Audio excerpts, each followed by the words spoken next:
conversation we're having today is about going from sourcing to manufacturing, the finer details. All right, so this conversation really is necessary, and it will focus on the issues surrounding the sourcing of raw materials, hardware, the lack of a skilled workforce, the leather manufacturing process, and everything else in between.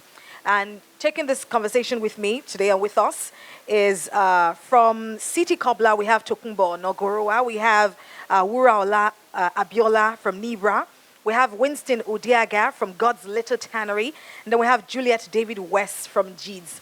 3 out of all 4 of them are some of our exhibitors here, so I'm sure maybe you've met them already. But let me invite them and, of course, bring them forward and tell you a bit about them as well before they come forward. All right, I'd like to invite forward, first and foremost, Tokunbo Onagoruwa, who is a lawyer turned entrepreneur. And she started her legal career with Shofunde, Osakwe, Ogundipe, and Belgore. Her journey as an entrepreneur began with the establishment of City Cobbler, shoes, bags, and leather accessories in 1999. The repair shop has since expanded into manufacturing of footwear and leather home office accessories. Ladies and gentlemen, please give her a warm welcome to Tokunbo Onagoruwa. Thank you so much for coming. We also have on this panel, we have Wurola Abiola, who is the chairman of Nibra Designs Limited, a strategy expert with over 20 years management consulting experience. She's a member of board of several companies in diverse sectors and advises organizations in the areas of leadership, organizational development, strategy, governance, risk management, and policy development and implementation. Dr. Abiola has delivered papers in several conferences and seminars, including the annual International Women's Leadership Foundation Fellows Forum Seminar at the George Institute of Management, Cambridge University, among many others. She has a PhD in organizational behavior from Imperial College, London University. Another warm welcome for Wurola Abiola. Thank you so much for coming. Also on this panel, we have Winston Udeagha, who is the Chief Operations Officer and Head of Production at God's Little Tannery, one of the most prestigious leather tanneries in Africa. He came to light after Daily Mail and The Economist articles featuring his company as top suppliers of Ralph Lauren and Louis Vuitton.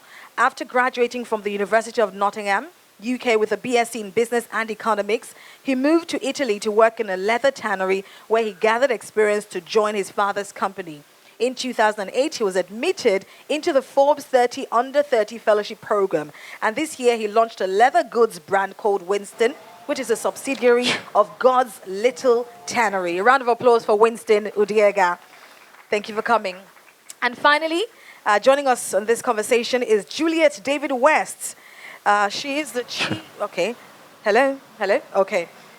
Juliet David West II, or am I getting, the second, is the Chief Visionary Officer at Jeeds _ Limited Editions, a developing luxury brand focused on designing and producing limited quantities of leather goods and accessories for both men and women. Founded in 2009, the brand explores the use of leather, including exotic skins. Welcome with me, Juliet David West II. Good to have you here. Thank you all for coming once again. And once again, don't forget, it's a conversation. All right, we want you all to ask as many questions as possible. And, whatever problems or struggles you have with going from sourcing to manufacturing, that's why we're here today. And I'm sure they're going to do a fabulous job of answering all of your questions. All right, so I'd like to, of course, start with Winston from God's Little Tannery. I was listening to our conversation with the ladies out there, and they said it all starts with you, really. Tell us about how you started and some of the challenges you faced. We can hear you. Sorry, I didn't catch your question. Yeah, how did you start? And what were some of your challenges that you find that people still have challenges with today? Okay, so for me, I was born into this business. Like you mentioned, it's actually a family business. So my family have been doing this for about 30 years. Hello? Okay. Hello? Yes. Okay. Yeah, so I said for me, I was born into this. So there's no time when I actually started. Right. From as long as I can remember, my dad had a tannery, and I always wanted to be part of the business. So yeah, I guess that's for me how I started. When I joined the business, some of the challenges we faced, like I'm speaking for, like, in relation to like the Nigerian market, Yes.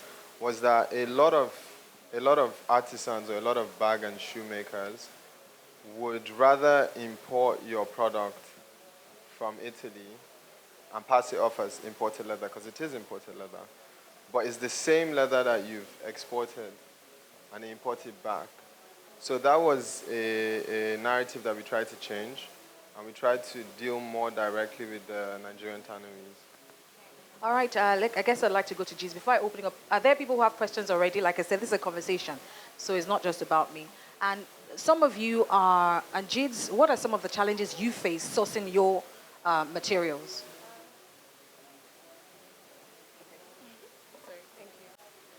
Hi, Arika. There are a lot of challenges.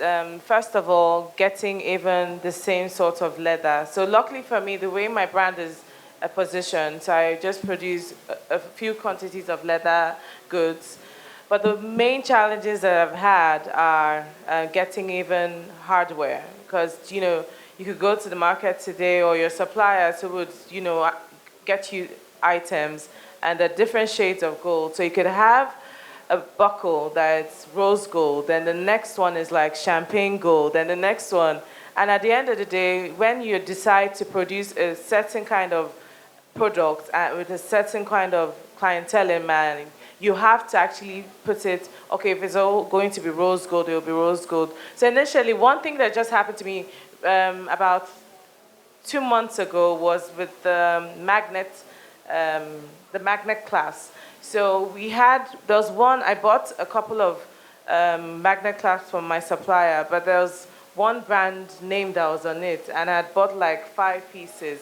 So he said, oh no, this came together, and I had to now return it, but I've lost a couple of money there.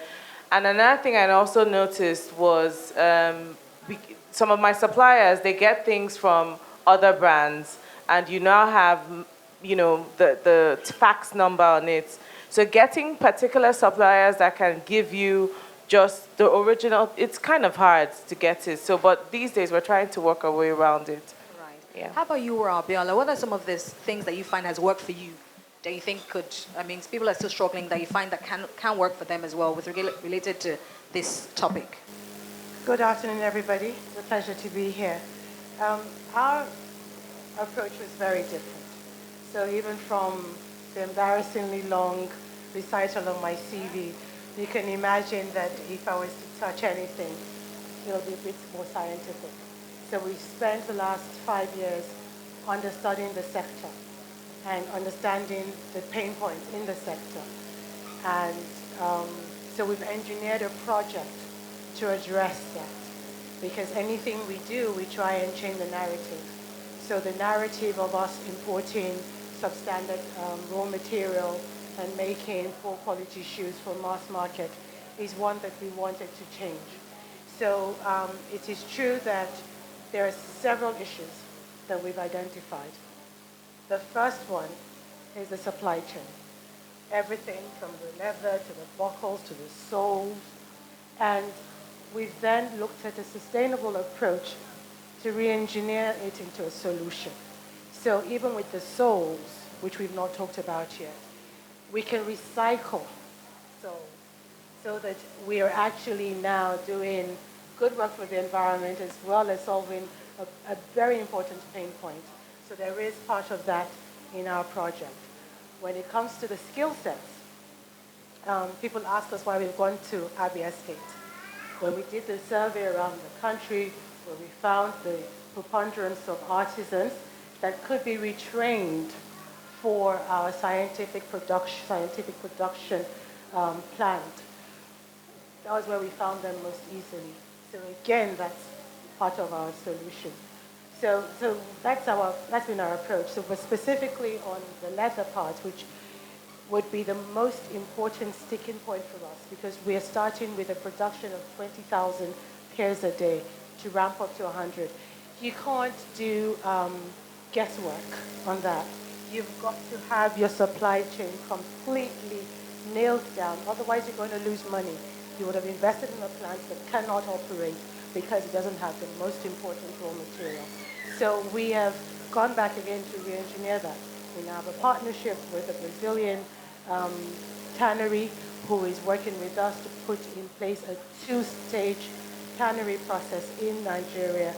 The first stage in the north, the second stage here in the south, closer to the end users, which will be our own factory.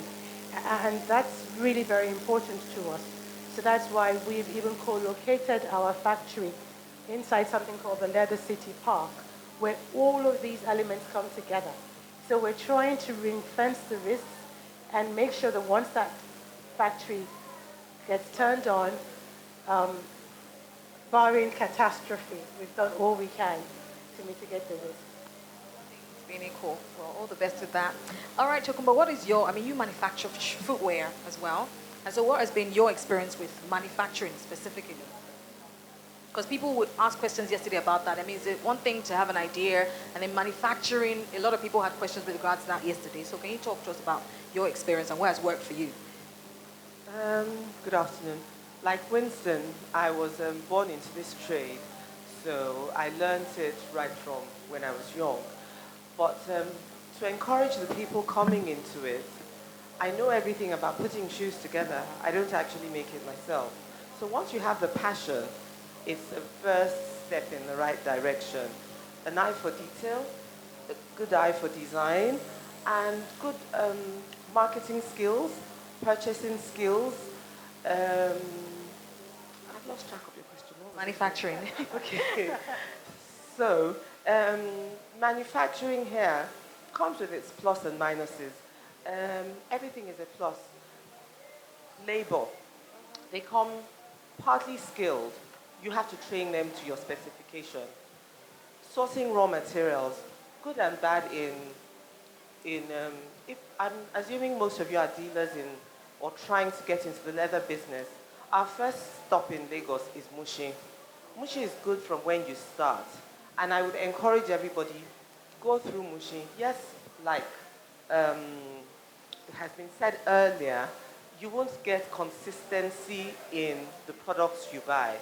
No consistency in the leather, the texture, the thickness, no consistency in the brass fastenings, the press buttons, but you just have to make it work for yourself.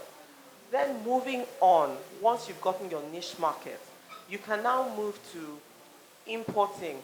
This generation is really lucky with the sense that internet has made things easier for global shopping. So take, for example, a lot of my colleagues go to China, go to India, go to Turkey. I was explaining to the others outside that I'm a lazy entrepreneur. I just shop in the UK. I want to see it. I want to feel it. I do not know the names. You'll find out that the names they call our products in England are different from what we call it here. And I'll give you a practical example. I had an order for half slippers. I knew the leather I wanted. It's called ostrich skin. It's made in South Africa. There's a lot of it here, and we couldn't get it. Every time I sent them to Mushi, I even went as far as sending my brother in Abuja. Come on, they're farms. And then I decided to go online and show my staff the picture. They looked at me and said, pimples leather. Pimples leather, they're fair now. So those are the challenges we face. So you want in our markets, we have our names. Going overseas, they have their names. Also the skins, I came across lamb, Napa. I've learned these things over the years to make my manufacturing easy. When I get to the exhibitions or the stores I visit, I whip out my phone. This is what I want to produce. And then they help me. They say, oh, this is the kind of leather you need. This is the kind of leather you need.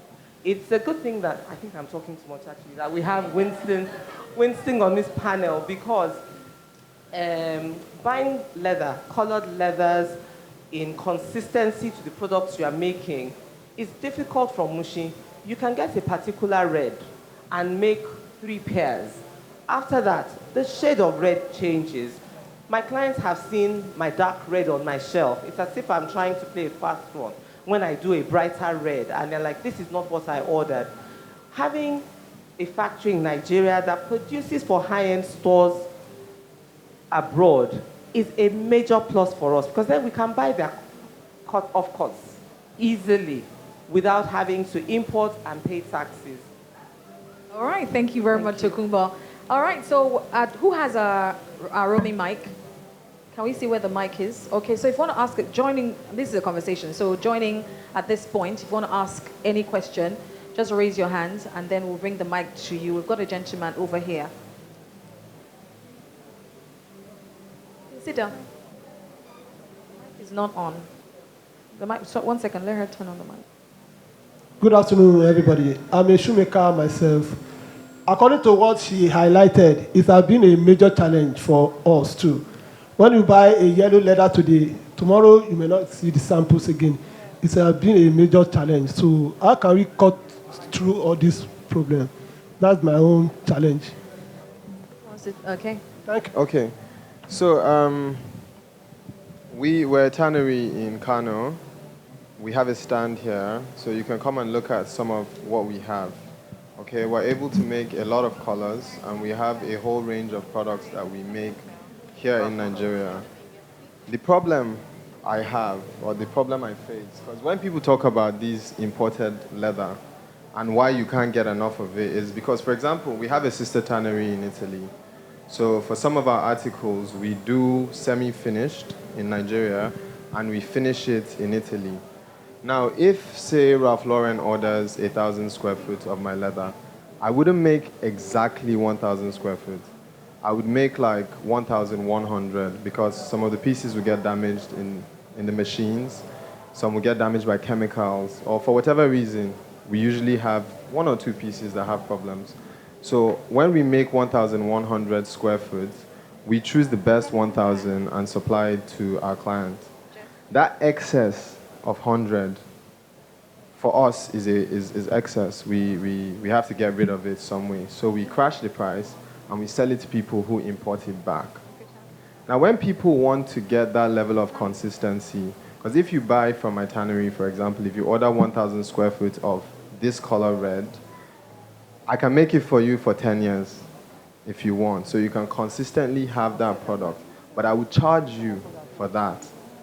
And a lot of Nigerians, because they're so used to the idea of buying from Mushin and maybe 300, 400, they assume that that is the price of European-made leather or European-finished leather, which is misinformation, because for those products, we sell as high as 1,500, 1,000 naira a square foot. And when you put that price to Nigerians, they think, okay, why are you charging 1,000 naira per square foot? In Mushin, I can buy it for 300. But in Mushin, you might get 5 sheets. With me, I can give you this for 10 years. Do you understand me? So if I charge you 1,500 for my leather, would you pay for it? See, that's the problem. So it's a two-sided problem. Go on, Wurola, I wanted to chip in. I think what we're talking about here is a problem of organization. We take serious business and kind of act as though it's a hobby. If it's our business, there should be an aggregation of supply. It isn't for the small shoe cobbler or artisan to now start doing pre-orders of thousands of yards and whatever. The problem is that the institutions that we need in the value chain for this leather sector is not in place. So we should have our local aggregators and wholesalers and such that have a certain might that can then be the resource point for people like yourself. And not to speak for Irina here, but unfortunately what we've done is think through that, but we thought through that not for Lagos necessarily, but for Nigeria at large, because if people are going to London and China, they should be able to go to Abia State to go and source these things. So the leather city is already, when people start going there, we'll see that they have the aggregation for the wholesalers, so you can go there and place your repeat orders, because little drops of water really does make the mighty ocean. Sure. So that's what is missing. There should really be some organizations between yourself and the big tanneries that aggregates these kinds of basic requirements for all of us so that we can now be going there to place our orders and have the quality and the consistency so that we can then be charging our prices.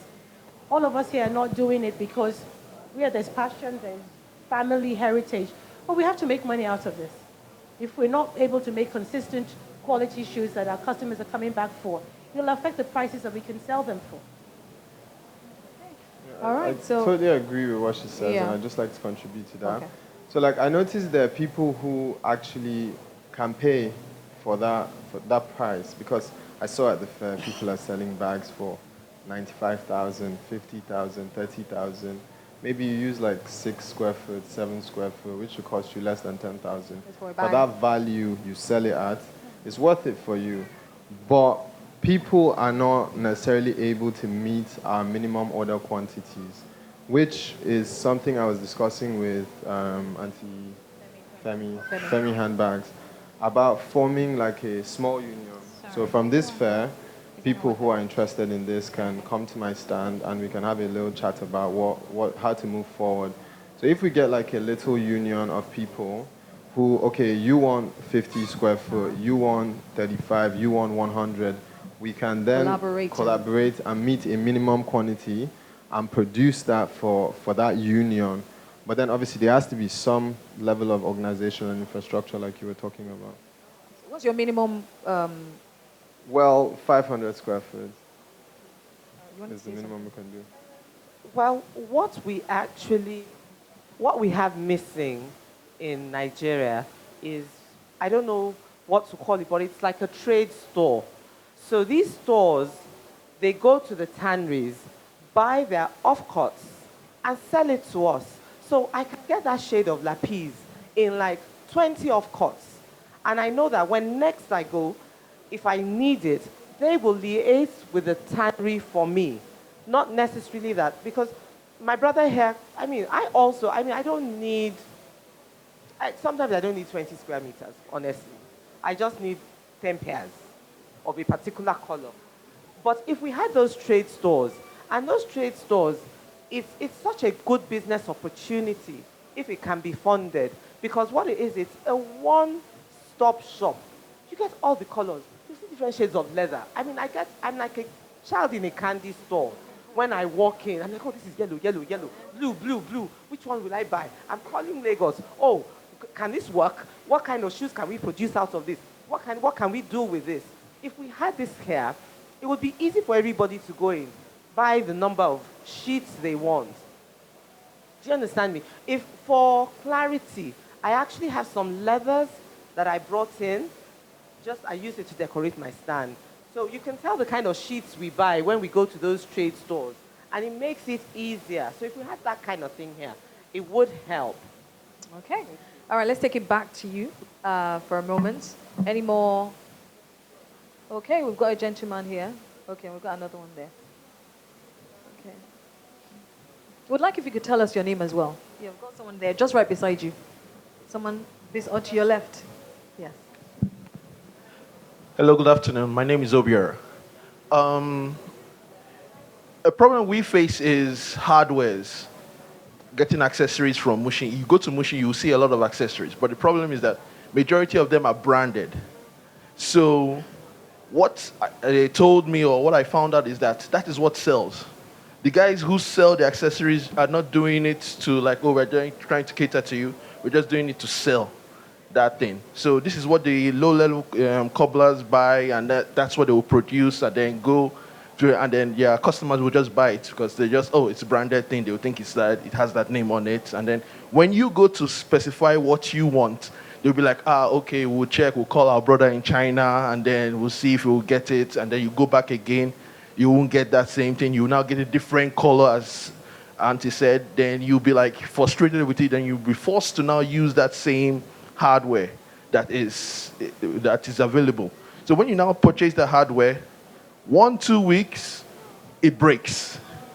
That's the thing, because it's so inferior. And when you now go back to complain about it, you'll be like, this thing broke, or there's nothing we can do. It's the way, that's how the thing came from the market there, and that's how we're selling it. Then you tell them, can't you get another one, even if it's a higher price? They say, no, we cannot sell it. You just be stuck in our room, and then nobody will buy the thing. So they too are not taking the risk of buying maybe high quality accessories for us. They just want to look at what we sell, because majority of them are not selling based on they want to just get into it to cater to somebody. They just did it as an apprenticeship, and they opened their own shop, and then go source from the same person to now stock their own shop and then sell like that. So that's how most of Mushin grew. Then the leathers, you go there, you might see a shade one day, the next day, it's all gone. And when you go back to ask, can you get this one? I said, no, it's no longer in the market. You can't get that shade anymore. And then they don't have even a fixed structure on how they sell their leathers. You might go there, they say, okay, this is a square feet, but when you actually measure it, it's less than a square feet. You go there again, there's like, no, we're only selling this one by weight. Or you go there again, we're only selling this one by bundle. So you must buy that bundle. And when you open the bundle, you see holes, you see scar marks, you see acid blemishes, and you take it back to them, it's like, oh God, there's nothing we can do about it. That is how we got it, that is how we're selling it. So you take it or leave it. So a lot of things, I think we need to educate those who sell the accessories and the leathers in Mushin, because they also have to understand that we cannot purchase this thing and try to sell it to us, because nothing is more terrible than you sold something, it fails, and the customer brings it back and tells you, this is not working. What happened? Can I get my money back? If you try to explain to them now, this is what is available in the market, they don't listen to it. It's like, I want my money back, or I want a replacement, and that is extra cost to you. So I think we should try to educate the sellers at Mushi or wherever we get our accessories. At least let them understand that, okay, even if you can't purchase high quality accessories and leathers, at least try to get something that will cater to those who come to specifically ask for those kind of things. They will still sell the branded ones to those who want to buy it, because that's what moves them. That's what majority you find. But for us who are established bag makers, shoe makers, and all those things, we have to have some level of consistency, which must also be pushed forward to them. Thank you. Do you think it's lack of education? Do you think they don't know? Or what are your thoughts on that? Or do you think they're just doing it because... I can't speak about the hardware, but I can tell you about the leather, So, like I said to you, I gave you guys the example of making 1,100 square foot. So if I'm choosing the 1,000 that is going to my client, of course I'm not going to choose the one with holes. I'm going to remove the 1,000 best. What you get is the excess. So it's what you're paying for, actually. It's not a matter of educating them, because that's what you came to buy. You want to buy it at that price, and that's why you get that quality. If you pay the top bulk, like Ralph Lauren doesn't get that type of leather. They don't get the one with the holes. That's what the excess 100 caters for. All right, Juliet, at what point have you overcome some of these challenges that he has talked about? Challenges, like how do you mean? Like all of the things he said about how you get inferior quality stuff. I think, talking about hardware, and we're glad, like as you rightfully said, in this day and age, we now have the internet.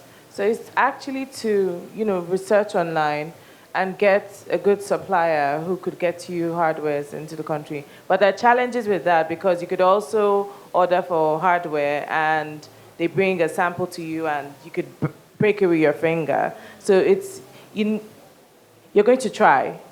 Try and see how it works, and you get it moving, basically. Okay. Anyone else? Yeah, go ahead. What you're describing to me really sounds like a situation of balance of power, and I don't want to be theoretical about it. Because in Nigeria today, shoe manufacturers, bag manufacturers, leather manufacturers are all small. We have not built up the power to dictate the requirements. So we will get whatever they give us. So, which is why when we felt that could not work for a factory that was producing 20,000 pairs of shoes a day, we had to re-engineer it. So we specified our requirements. And by the way, we're also backward integrating to make sure that we get quality. It's those kinds of things that help. And we can't blame the Mushi or other sellers of this middleware items. Because we in Nigeria will buy shoes that have a buckle that says Chanel, the sole that says something else. So they pull everything together, it goes. So that's why I said there's work to be done. And I'm not again trying to speak for Irina here. But when we go to our area market, one of the reasons why it was such a comfortable place to go to was that they had an association that has quite a carefully laid down set of rules and organization. It doesn't mean that it's perfect. It doesn't mean there's not work to be done. But we could start from somewhere. So not talking about revolutions and all of that here, but coming together and collaborating is really what this is all about. If some of us here today that are making 5 pairs a day, 20 pairs a month, or whatever, come together and agree some of the basic requirements and use that to gain a voice, and then order in larger and larger quantities. Forget that we're competing amongst ourselves. That's another story for, branding and the skill sets of our artisans and such. But first of all, address our supply chain issues for quality. Because by the way, what the gentleman was describing is money coming out of his pocket. Because for every yard that he cannot use, that's, your cost revenue ratio is gone down the drain. For every time you have to repair somebody's shoe that just bought a pair of shoes or replace it, that's your cost revenue ratio gone down the drain. So it's actually something that we should all think through and come together, collaborate a little bit more to change that balance of power so we can order better quality at better prices. All right, thank you very much. I think let's come to this gentleman over here. Good afternoon. My question has to do with a measurement. To a lame artisan or a traditional shoemaker, a square foot, when you get to Mushi, is not even up to the surface area of a notebook. And my question will have to be directed to Mr. Winston. You said a square foot to you is around 1,000 naira, but in Mushi, to a shoemaker, a square foot is 200 naira. To him, he was like, 1,000 naira for a square foot. How can you bridge the gap to explain to us, to explain what is a square foot to you? First of all, a square foot is actually an internationally standard size. It's like saying, what is a meter to me? A meter to me should be what a meter is to everyone else, because if not, it's not a meter. So a square foot is a standard...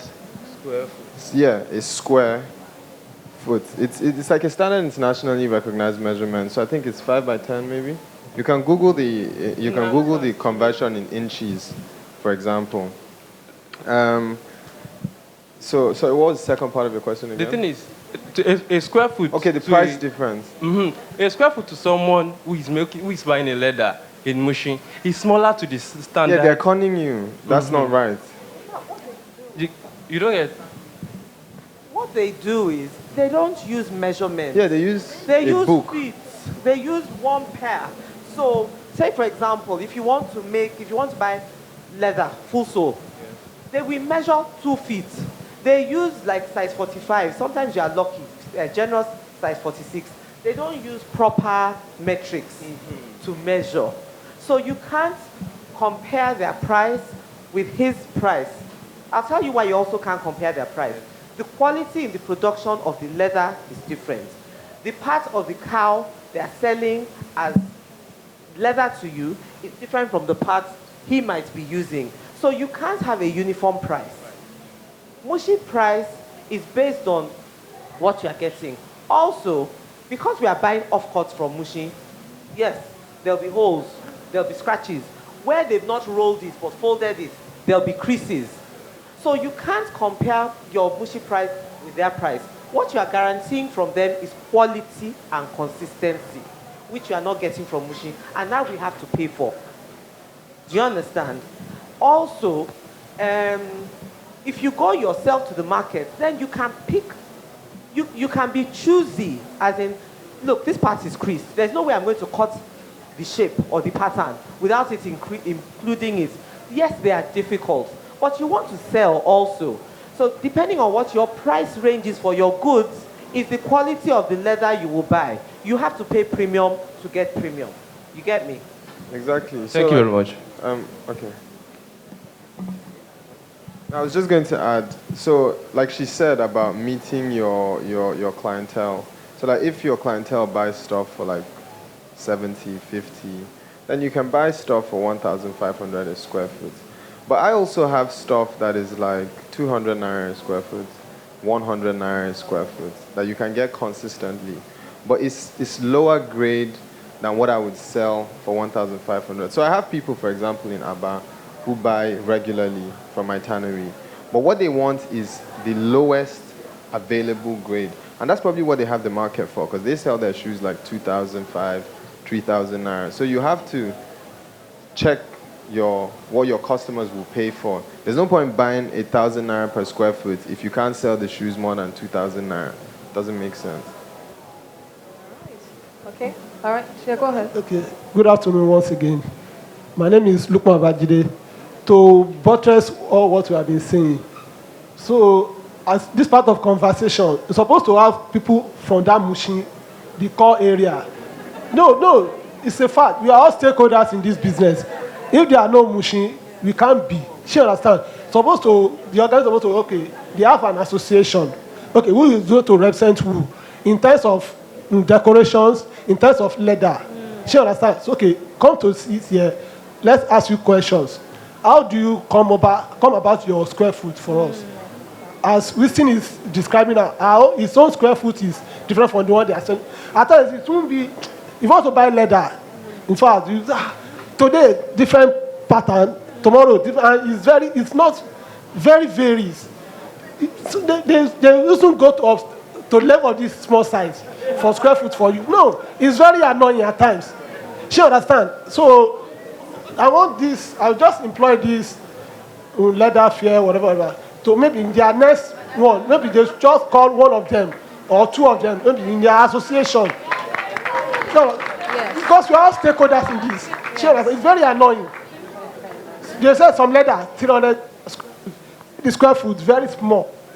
She understands. So I'm just applauding them. So just I'm sure to be on the round table with us. Absolutely. So we Thank ask you the very same question, so they give us answer. Yes. Thank you. Thank you so much for that. Thank you. Thank you. Okay, we've got somebody else on that end. Thank you for that. Valid point.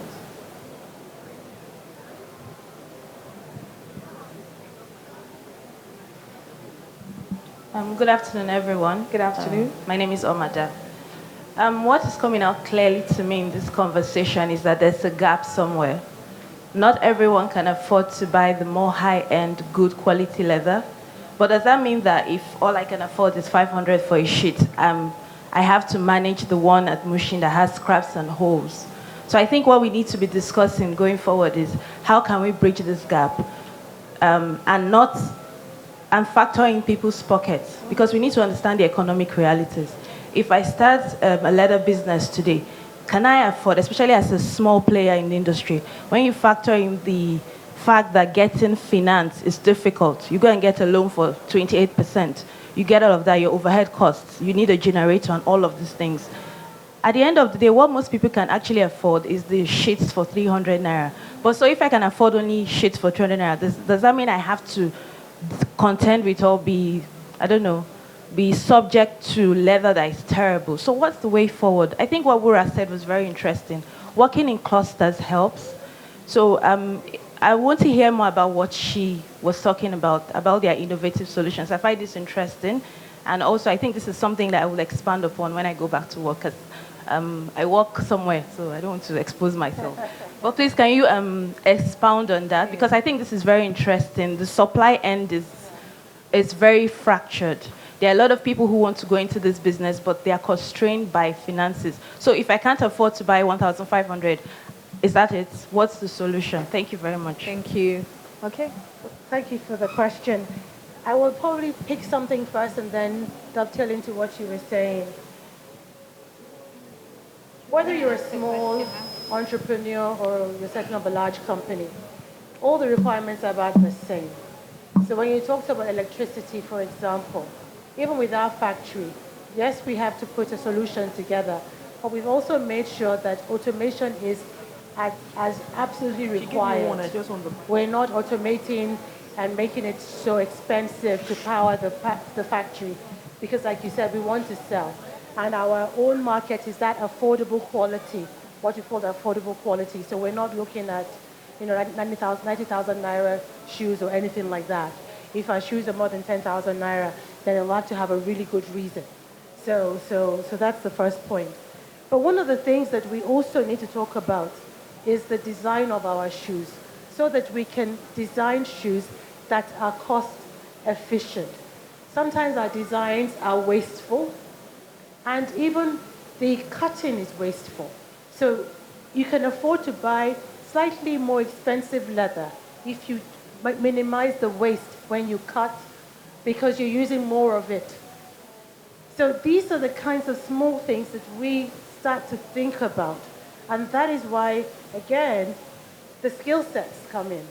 So there's passion and there's skill set. So the supply chain is important, the design and the actual cutting, even before you start to talk about stitching, gumming, all of those things. If you don't get those right, you're blaming your supply for things that you could have corrected in your production cycle. So that's, I think, I wanted to leave everybody with.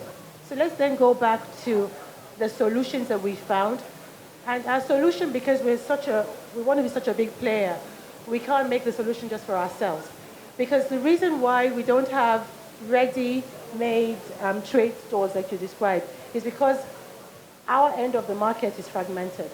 If we had viable, large, middle-scale businesses doing everything from belts to bags to shoes, the commercial sense for the so-called trade stores to come up will be there.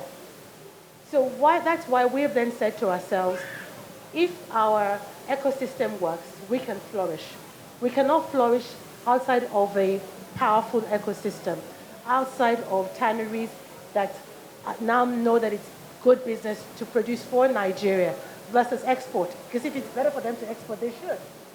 Outside of the suppliers from China and elsewhere, knowing that there is a market for non-counterfeit, because we want our own branded shoes, so we don't want the buckles that have all these names on it, So what we've then done is then said, the Leather City should be that environment where everybody has a home. So if you're interested in design, come and learn proper design in techniques. If you're already cutting, but you want to improve your skill sets, that's where you go in. There's an institute that you can train and do that.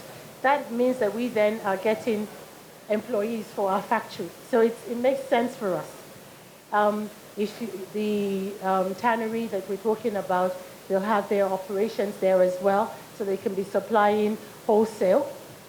So the folks that want to come and bring it to Lagos can bring it to Lagos and take it elsewhere.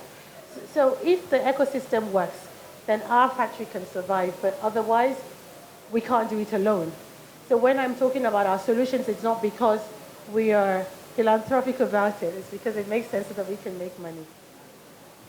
All right. I hope that answers. All right. Thank you very much. Let's keep the mic. Anybody else? Okay, we've got someone here.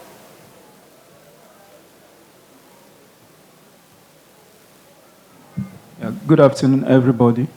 I am a shoemaker, and I want to talk about exotic skins. So what are we doing about like these crocodile skins, alligator skins, and snake skins? Because I don't think I've ever bought original croc skin from Mushin. All that I've been buying, I believe they are just crocodile impressed. They impress the pattern.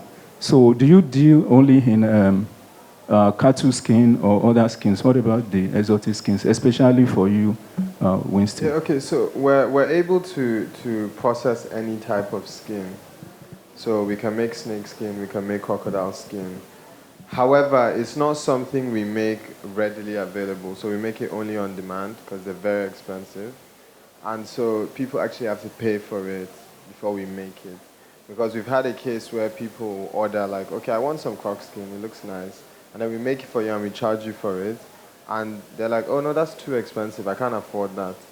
And then we're stuck with croc skin that we don't want. Because it's not something that people order every day. And even if people do, they want it in different colors. They might not necessarily want exactly what you wanted. So there's also people where we have like a symbiotic relationship in the sense that they source the raw snake skin or croc skin, because I live in Kano, my tannery is in Kano. We don't get as many crocodiles as you get in Lagos, for example. So obviously the raw material will be more readily available. If I had to source it for Kano, I might not get it as cheap as you who can source it from Lagos. So I have an arrangement like that with a few people in Enugu actually. So they get these, I don't know where they get them from, these huge mamba snake skins that they send to us and we make it for them. So it's not something we can't do, it's just not something we do readily available, but it's definitely possible. I also think the fact that there's so many, because even in my stand here, I have like goat skin or sheep skin that is embossed with snake prints or crocodile prints or ostrich prints or whatever. Because there's so much of that available, a lot of people are actually convinced that they're wearing croc skin or snake skin, and they paid a certain price for that, and they just assume that actual snake skin would be the same price, and then the difference just shakes them when they hear the price. So, yeah, but it's doable if that's what you're asking. For sure, we can do that. And yes, even in making, in making a snake skin or like a crocodile skin footwear or bag, it's a completely different ball game. It's not like cattle. For instance, we do crocodile, we do snake as well, and we do it by hand, we dye it by hand as well, and it's very different. You need to skype, and the way JIDS works, we do everything traditional. So we skype it by hand, we cut our leather by hand, so it's a really different ball game. So if you're looking to get a crocodile skin, first you need to get the proper skin, which he said, and also if you're skilled enough to make a crocodile bag, because you can be really skilled enough to make a bag with cattle skin, goat skin, but if it's crocodile, it's totally different. Yeah, it's different. Yeah. Thank you very much. Okay, let's take a few more questions. We've got someone here and one other person there. Okay. This is it. Oh, okay. Who's with the mic? Hello. Oh, okay. Hi. Yeah, my name is Olalikon. I'm a trained designer and also a trained shoemaker.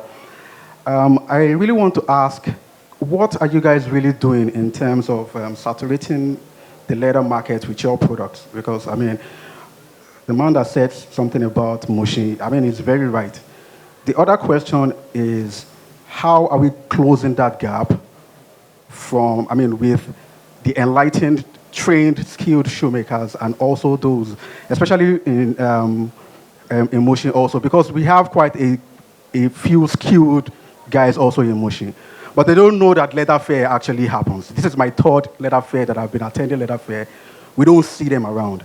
And you go to Mushin, you ask them about these things, and they never know about it. And these are also the guys that some of us, why we try to build a shoemaking business, that we actually use, to create a product. So I think we also need to enlighten them. They need to actually know of stuff like this, so that eventually, we can close that gap. So my question also is, how do we close that gap? And this is also to Dr. Wurola. I know you run a multinational business. I mean, you talk to big guys. How are you designing your solution to people like us? I mean, small enterprises that can't really afford, the solutions in which you prefer. So those are my questions. I think I'll rest now. Thank you. Okay.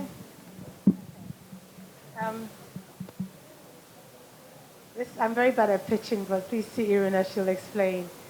If you're a designer and you have your designs, you can even go to Leather City Park, source your material from there, and rent a production line and supervise the production yourself. So that is a solution that might speak to you. You can buy your equipment, your leather from Mushi or anywhere, take it with your design, and do the same. So the ecosystem there is what it is that will resolve your problem. But I do want to just say one additional thing. Everybody here should do what's right for them economically. So let's not tell the leather person to leave their lucrative exports to come and sell us shoes at prices that make sense for us. We must be able to find, a middle way, what makes sense for them and what makes sense for us. So we even need to improve the way we market, and I think there's a branding and marketing session at some point today, so that we can start to claw some more value. Some people will be happy to buy foreign shoes at a very high price, but once they hear it's made in Nigeria, they start to haggle and say it cannot be more than a certain amount. Why? Especially if you think about your process is quite different from ours. Ours is semi-automated. I've been hearing everybody talking about doing everything by hand, dyeing by hand, all of that. If you buy handmade shoes or bags abroad, you know what you're going to pay for. So there's some work that we need to do ourselves as well. I think it's also, and don't get me wrong, but I think it's also a case of like mental slavery, actually. Because, for example, Nigeria is one of the largest producers of crude oil. We export crude oil, we import petroleum. A lot of the chocolates we grew up eating, Mars, Bounty, Dairy Milk, and all this stuff, we import them. But the cocoa largely comes from Africa. And that's the same thing we do with leather. A lot of people don't know that 500 years ago, much before Nigeria was formed, Chinese traders would come to Timbuktu in Mali to buy skins from Kano, skins from Nigeria. It was known as Moroccan leather because there was a trade hub in Morocco where they used to get this leather from.